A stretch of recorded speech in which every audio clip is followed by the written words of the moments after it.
Spicho, what are we doing today? Same thing we do every day. Play the new Daily Lotto for just R3. The jackpot has to be won daily and won't roll over, creating guaranteed winners. With Daily Lotto, every day can pay day. Buy your tickets every day from participating retailers, the National Lottery website, or our mobile app. Panda Push Up Play. Players must be 18 years or older. Play responsibly. The Viewpoint, 8 to 10 p.m. Turning conventional wisdom on its head. Young Mazan, side kill a man, shoot to kill. Young Mazan, kill the poor, the farmer. We need to talk about African tradition. There's no such thing as this was not a statement. It's not a statement of any kind, and wouldn't be read by any of this African youth as a statement. In Xhosa, this particular form of art, similar, is called Gwijo. And Gwijo is not a statement. It's not a political statement. It's a chant. You use it to miss. For instance, Amakwengwe, when they are going over long distances, they would be doing this thing. It's not a statement. You see, part of the problem with this is that somebody who comes from outside of that African culture interpreted it. And indeed, when you then write there, Peter Mukaba said, kill a boer, kill a farmer, he didn't. In the sense of a statement which represents policy. And it would not have been taken as a statement that represents policy. So there's no ANC policy which says kill a farmer, kill a boer and all that. But there would be Amagwijo of all sorts. You have a Zulu song, not quite a Gwijo, but it's traditional songs.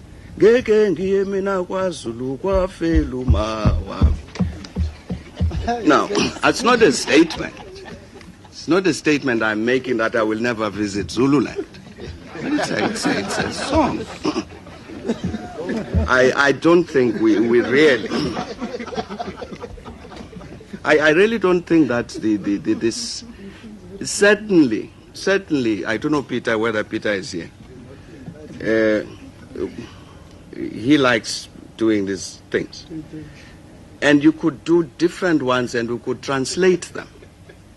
There are different chants. And they will be saying different things. Different things about the struggle. This particular one was picked out, as I say, and interpreted from outside of African culture and presented as a political statement. It never was.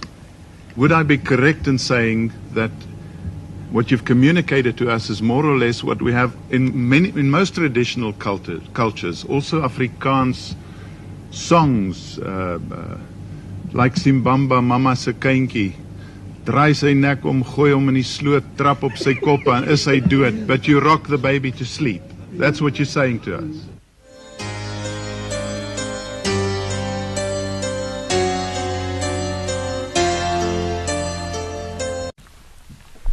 Gosana Matyeshana, Sanani Mangisa, Sijadu Mzozoyana, listening to former President Thabo Mbeki explain the thesis and genesis and historical context and placement of Gwijo in South Africa.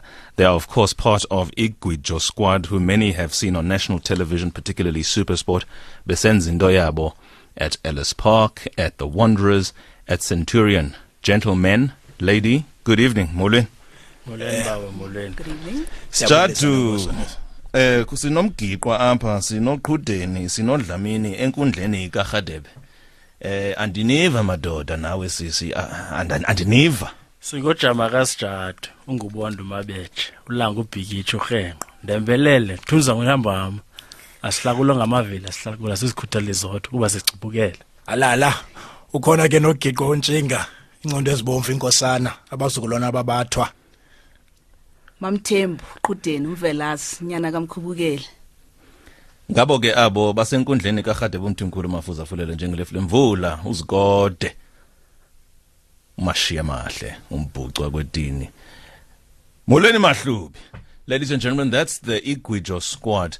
I don't want to tell anybody what you guys are. You guys have got the voices to do that. So, Nkosana, let's talk to you first. Tell us about the genesis of the movement. Tell us what precipitated its starting. And tell us how things are going on now. Cool. I think, Songezo, where we really started was, in fact, to tell you who we are. We're basically a group of guys and girls who enjoy sport, who want to get together and actually kind of play a role in the sports narrative within the country, especially with the main codes around rugby, cricket, not so much soccer, but also netball. And I think the key thing for us is that as much as we are on a transformation agenda from the players' side, it is also key that from the outside as well that we galvanize the people who actually have always wanted to come and enjoy the rugby and the cricket and everything else, but really they haven't found reason to actually go in and participate. So what the Gwijo Squad does is that because now it's not only just about the game, but the fun we're having together in the stands, it allows the people who are not really, game experts into the sport itself to come out and enjoy the afternoon with their friends who really enjoy the game, but also bona ababafunu jiva and just have a good time. All of a sudden now we've created a catalyst for that. And what we're actually starting to find is that we're seeing a lot more black faces within the stadiums. You can look at this summer at the Wanderers Stadium. We really took that over. We really built up a relationship with Cricket South Africa, which is great. And we've got a similar mandate that we need to work on with SA Rugby and Netball South Africa. But we'll get there as well. You'll get there as well. Let's talk about other sports as well. Sanani, you're a former Proteas hockey player, goalkeeper at that. Yeah. How are we taking Gwijo Squad alongside hockey fields and other sports that might not enjoy the media coverage as perhaps rugby and cricket might? I think for now we're just zoning it in. We want to define ourselves. Rugby, cricket, and netball. So that's where we want to start, and we want to see it expand, obviously. But we want to start there. And just make sure that it's in rugby we know it's a space where sometimes you find it hard to go watch the game. I always tell the story with the guys. Why?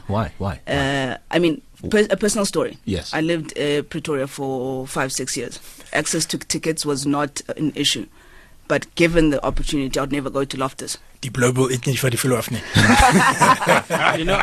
can add also some color to the comments that are being made at Debe, is that what the Gwijo Squad is doing in South Africa is seriously underrated in our view, which is why we're participating. And the reason why is that the face and the names of South African sport, in particular in cricket and in rugby, is starting to change.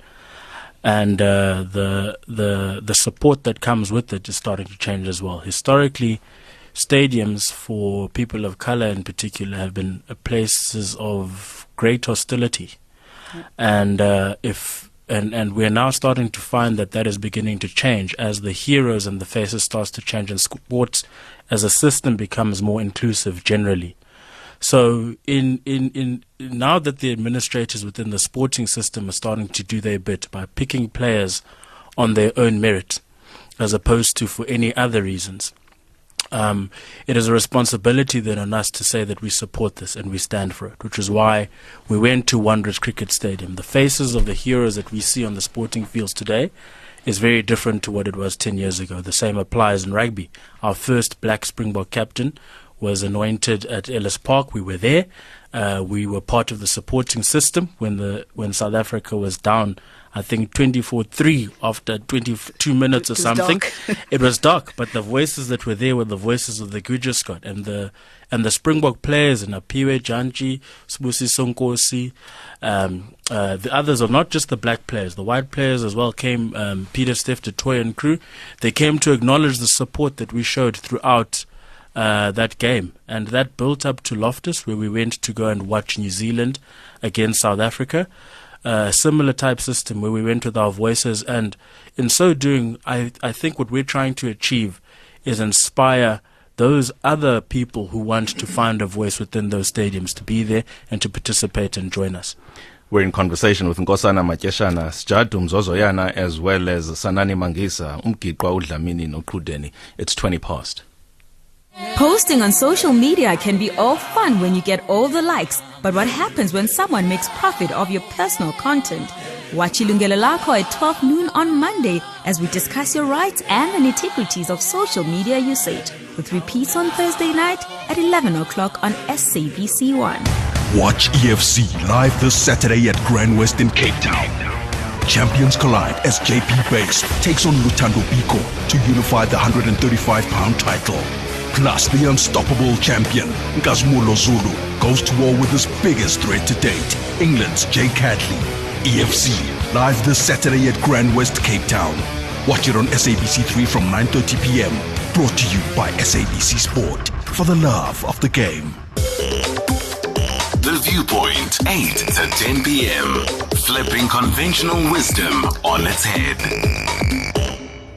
SAfm leading the conversation. This is Songezo Mabece with the African narrative on The Viewpoint. We're taking your calls on 0891 104 207. Your WhatsApp voice notes, please, are welcome on 0614 104 107.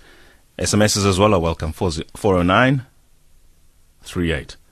My name is Songezo Mabece, and I'm sitting with three distinguished members of a distinguished group who do distinguished things. Gwijo Squad, who go around stadia, particularly here in Joburg and Pretoria, singing at national events as well as provincial events, particularly aligned to netball, rugby, and cricket. Mr. Matyeshana Brango, Nkosana, by the way, was my senior in high school by 1 year, but everybody thought I was a senior because his nickname was Shorty, and he still is. Let's have a conversation about how Gwijo Squad was received, because it would have been pretty much a shock to the system. Usanani mentions the fact that she doesn't find expression at a Loftus Fest Fair, typically. And when you started this, it is African songs by Africans who are singing the whole game of rugby and or cricket. This is quite different to what typically might have been the spectator or fan experience at a Loftus or Ellis Park or Centurion or the Wanderers. I think, while we're on the topic of Loftus, I think I'll focus on Loftus and the guys can talk about other stadiums. But what was great about that is that from a reception side, I mean, naturally, it starts off first with, okay, who are these group of guys? What are they doing? They're singing. It's not really part of, call it, the Loftus culture. But as the momentum of the game builds and as the momentum of our singing builds, because naturally, I mean, the two work kind of hand in hand, okay? The people who are not involved actually start joining in. Naturally, they first start clapping, and then they kind of catch one part of the jingle and they just repeat that particular thing. And that's essentially what we're trying to build. So I think it's been well received on that particular side. That, I mean, at first it's obviously, as you say, a shock to the system. But as you build and galvanize it, it actually becomes great. Why would it be a shock to the system? Schoolboy rugby is built on similar traditions. On Friday, we would have school sing-song at Selborne College. Pila Bitero, who was one of your members, was, not in my year, but the year after that, was a cheerleader. We would specifically dedicate learning time or school time to go and practice songs. Why would it be a shock to the system? Is it because it's a foreign language or foreign faces? Well, I think it's two things. So you touch on the foreign language, foreign faces, but I think in its inception, it's different to the culture of what consuming rugby in the country has been. I mean, the country's culture of consuming rugby at a test match has been get your beer, get your Boerewors roll, come watch the game, and then every now and then maybe we'll have a Chocholoza, but then what will be blaring in the stands as well will be Ungalagata, as well as other Kurt Darren songs or anything else. But I think another one would be just a chant of Ole, Ole, Ole, which is not really a South African thing. So it's interesting that you mentioned that at school we're doing it, but then once you kind of get into the real world, it kind of does break away.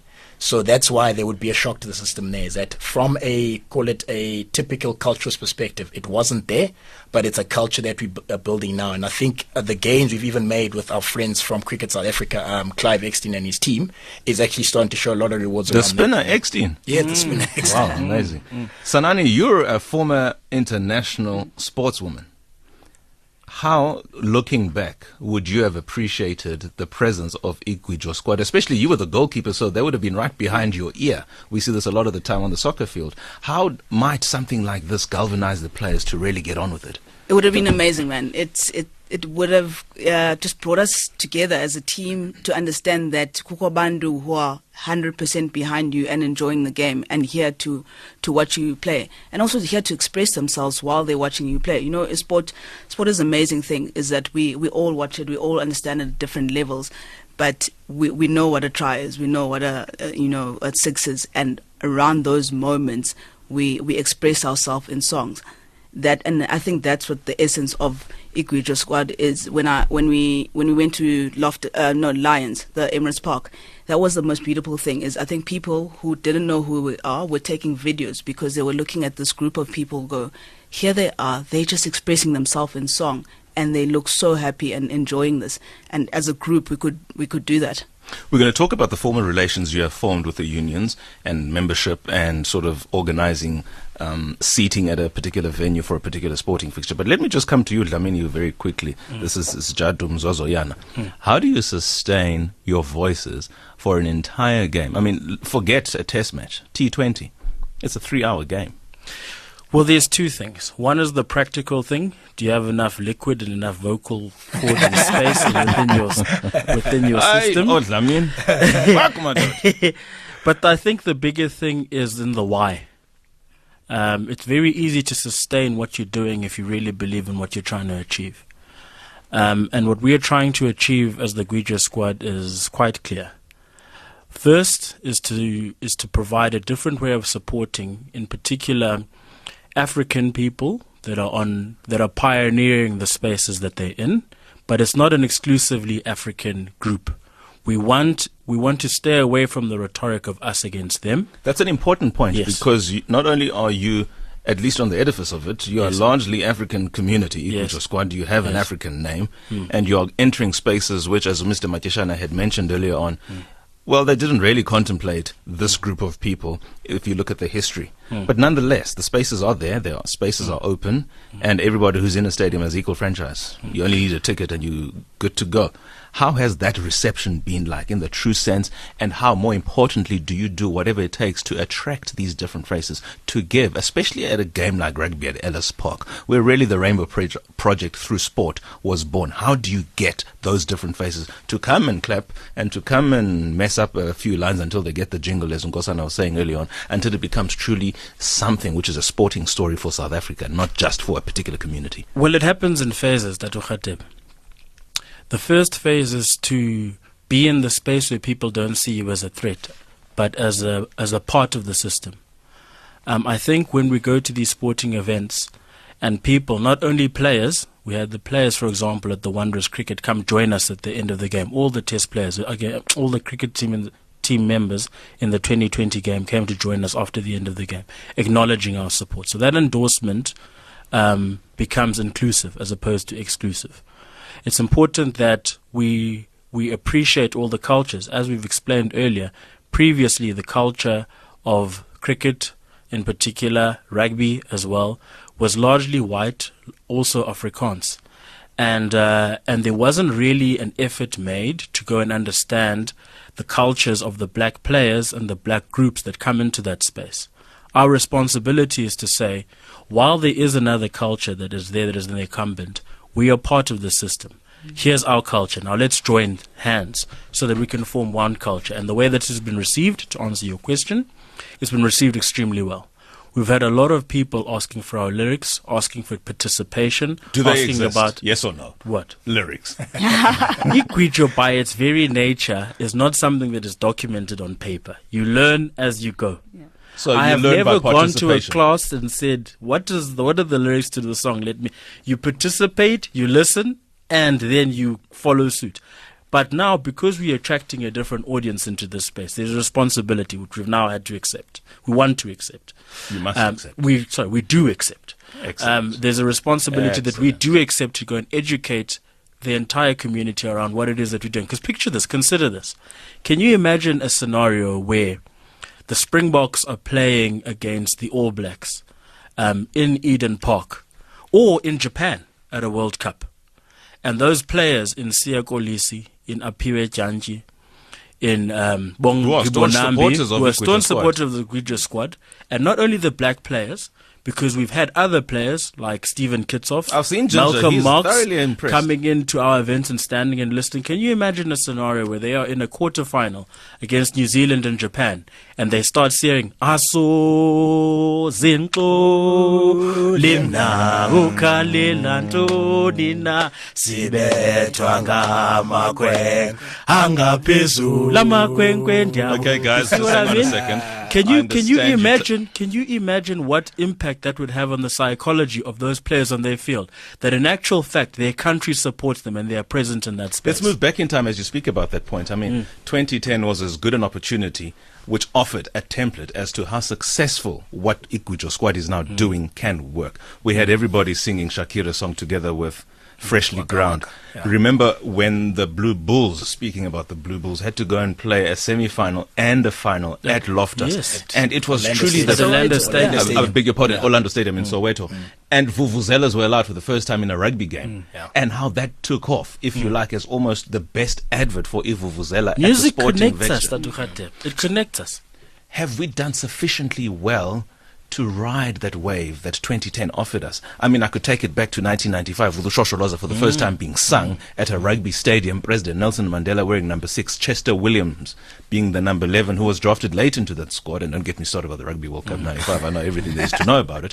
But have we done enough to ride the Rainbow Nation wave of 95? Have we done enough to galvanize from the 2003 Cricket World Cup loss to the Sri Lankans in Durban? Have we done enough to take forward what you guys are now doing that we were able to again ignite in 2010 with the Soccer World Cup, specifically with the Blue Bulls playing the semi-finals against the Crusaders and the final against the Stormers in Orlando Stadium, blowing vuvuzelas? We definitely haven't done enough, but I mean, we are here now, Songezo, and that's what we are doing. That is part of our mandate, and that's what part of what we're building. And I think what's fortunate for us this year is that we've got the Women's World Cup for Banyana Banyana.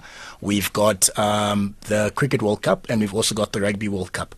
And then added to that, we've also got the Netball World Cup, and we've also got the AFCON. So we've got actually a really good sporting year for us as South Africans, because we're actually participating in all these things. Okay, so it is a great year to build that typical momentum, and also an opportunity to galvanize a country, as I was saying, that let's get together and let's actually do this thing together. And I think part of what's great about us is that the people we have is basically our advantage. I mean, we have a diverse group of people. As much as we are Africans, there are Zulus, there are Tswanas, there are white people, there are colored people. And I think, again, using the cricket example, there was a test against Sri Lanka, I think the Saturday, I think it was day 3. The one we lost. The one we lost at Wonders. But the way in which we came together on that particular day was really, call it, a part of the vision and goal of what we're trying to achieve here.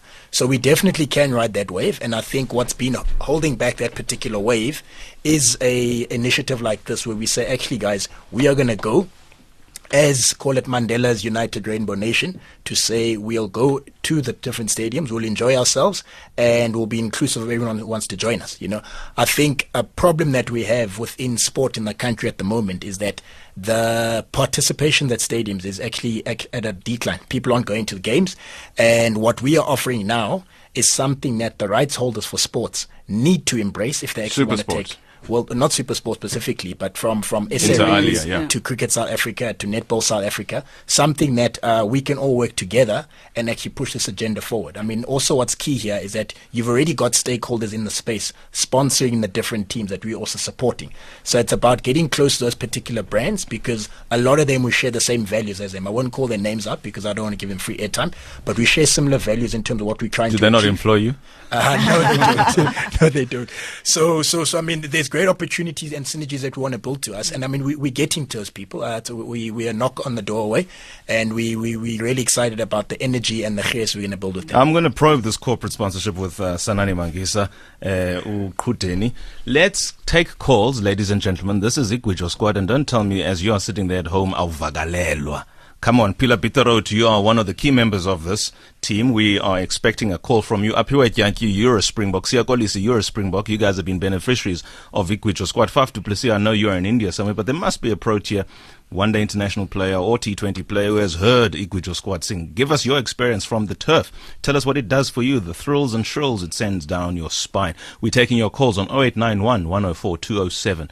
Voice messages 0614 104 107, as well as SMSs coming through on 409938. It's 25 to 10 and we have 10 minutes left of members of Gwijo Squad, and I have it on good authority that if we get at least 3 phone calls just praising them, criticizing them, or wanting to find out 1 or 2 more things about them, they will actually sing for us in 10 minutes when we play out as we go to our daily soapy, The Paper. Sanani, let's talk about the corporate partnerships that you guys, I mean, Ngosana has mentioned Clive Eckstein and is it the Lions or is it the SA Cricket?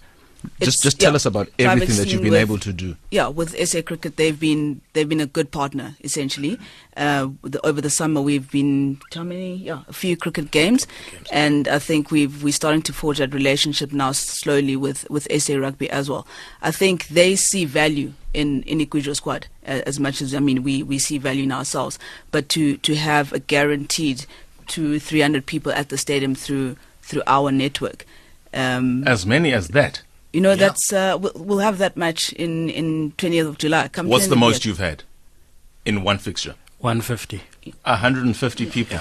Yeah. Do you guys get concessions on the tickets, or do you buy the tickets and just buy them? We buy them, and I think that's a key part, Songezo, that we're not here for handouts and charities. I mean, we galvanize ourselves, we mobilize ourselves to get our tickets, to get our seating. Even our seating is premium seating, so that's key when we also go engage corporate brands to actually partner with us. We're not looking for T-shirts and caps and that kind of thing. We're looking for bigger things. We're looking for how do we leave a legacy in what we're doing. Okay, we're looking at projects where we are taking a boy who is at Mzomhle High School in Tanzania and somehow getting him a bursary to go further his education at Selborne College so that he can play rugby with guys who are as talented as him. So hopefully now he's got that helping hand to allow him to be the next Siyakolisi or Apiwa Yankee. Which school did you go to? That's the kind of value we're going to. Which school did you go to? I was at Selborne College, but Mzomhle High School is a stone throw away from my house. I mean, that's the kind of partnership we're looking for here. So key to us is we're not looking for tickets or caps. We want real partnerships. And that's a beauty about this group is it's the diversity of it. We've got lawyers, we've got CEOs, we've got CEO. Which CEO is there? Oh, start. Me, yeah. And that's it. I think we, on any given day we can afford the tickets. As Ngo says, we're not looking for freebies, but there's a great group of people here who want to do something good. I'm absolutely not shy in saying I want this freebie. Mr. Mateshana is wearing Gwijo Squad hoodie, and we have come to an agreement that he's going to leave it behind. We're taking your calls on 0891 104 207. We have Mbira from Soweto. Good evening, Mhlekazi Kunjani. Good evening. How's it going? Couldn't be better. How about you? Yeah, I'm lack. Talk to them. Hello. Show Mbira, all right? I'm lack. Show it. I'm a sports fan, big time sports fan. Now, guess what school I'm from? Yes, that's a tough call. There's around 2,000 schools in South Africa. Fort Rec. Spanner. The Spanners. So this culture that you guys are talking about, I know about it, and we came up from there, and we love it, right? Yes. And it's time that we take it out to the people, make it national.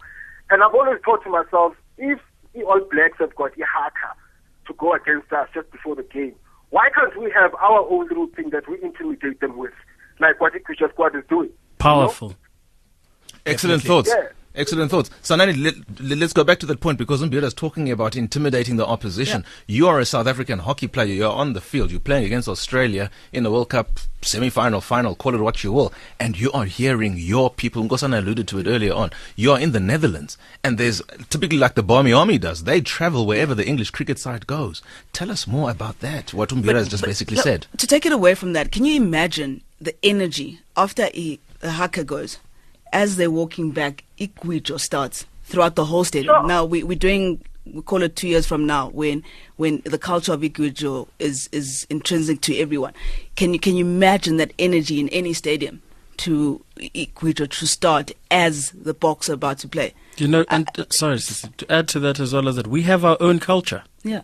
That's the part that's also missed. Gwijo don't come out the blue. They are South African and they're unique to South Africa. Oh, President Mbeki said that in that interview. 100%. So for us to go and Gwijo are an expression of who we are. Yeah. And if we are able to express who we are, and that resonates across the world, we create an identity around us. And we need South Africans to partner with us in order to build that identity. We're taking your calls on 0891 104 207. Bura, you want to say something? Yeah, and I mean, just to add on that, I mean, just imagine when everybody in the stadium joins into that song. I'm talking everybody, the Afrikaans people, the English-speaking people, Zulu, Xhosa, Sotho-speaking people joining into that, and it all becomes this one energy. So intimidating at any sports field against anybody.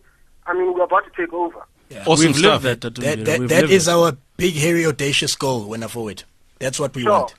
Thank you so much, Mbira from Soweto. Let's talk about taking Gwijo Squad outside Gauteng, because we've made references to the stadia around here. How do we get it, for instance, Gwijo in the Eastern Cape with Thrive? We saw the Swallows rugby team that just recently went through to the semi-finals in the Gold Cup, and I don't know what the result was in the semi-final in Cape Town. You see them getting out of the bus and they just break into a song. You see it every single time when Orlando Pirates and Kaizer Chiefs take each other on at FNB Stadium.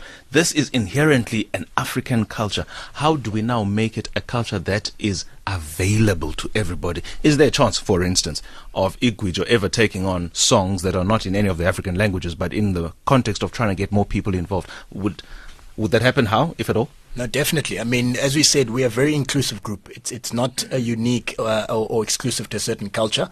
So we will take on whatever songs that we can actually get going. And yeah, that is definitely something we can do. So we're a very inclusive group. We're happy to have jingles in English, in Afrikaans, in Sepedi, in Xhosa, in Zulu, as long as it keeps a vibe going. Because, I mean, that's what we're really about, is to galvanize each other and actually get the support going. Because, again, you talk about Swallows doing Gwijo, Pirates doing Gwijo, and really where Gwijo actually, call it some of the main reasons behind it, is the cohesiveness it gives the team when they're ready to go play. Same to what Sanani is saying, that once you're up against opposition, what is that, call it... extra player that can actually lift the team and keep player the team 23 going. Jan. Player 23 yeah. Let's talk about merchandising, raising funds for yourselves without necessarily getting handouts. Have you got some things that you can tell us that we can, in sort of our own pockets, just dig deep and support this movement, make it a national thing? Anything? Anyone? Okay. No, 100%. So from our perspective, we need partnerships. As I've said to you, that up till now, we've been funding a lot of the work that we're doing ourselves. Because in the end, the Gwijo Squad for us is not just about singing. We have larger imperatives. So as much as we get contributions from our members, which is currently where we're financed, we need partnerships from mainly entities that are involved in sport in order for us, one, to expand our reach across South Africa and to adopt people that would otherwise not be included in sport. You think about a Springbok rugby ticket now to go to Australia versus South Africa. You're looking at spending at around 800 Rand a person, at 800 Rand a person. And that's not achievable for most people. So if we're able to get sponsors on board to go and assist us to get more people to the stadiums, we'll inspire more young players. That's where we want to go. Gwijo Squad, Ellis Park against Australia. It's happening 20th of July. I'd urge everyone to please join us at Gwijo Squad across Twitter, Instagram, and Facebook. And the email is gwijosquad2018@gmail.com, and the website is gwijosquad.co.za. You'll get all the information there. We'll reply to you, give you all the ticket information, and I'll urge as many people to join us. And it's probably your easiest route to get a ticket. Inene izinto ziyajika, members of Gwijo Squad, as a form of expression and joyful art. We were joined by Nkosana Matyeshana, Sjadu Mzozoyana, as well as former Protea goalkeeper Sanani Mangisa. It's 16 minutes to go before 22 hours, and I understand there's something Gwijo Squad want to leave as a legacy here for the first time ever on SAfm. Let's hear a gentleman and lady. Isikalo somdana sihoye tulamdana wenukhalela tulamdana wenukhalela tulamdana wenukhalela. If you're at home, you can join us. Somdana sihoye tulamdana wenukhalela tulamdana wenukhalela tulamdana wenukhalela sizojika izinto tulamdana wenukhalela. It's very easy to get carried away here in studio.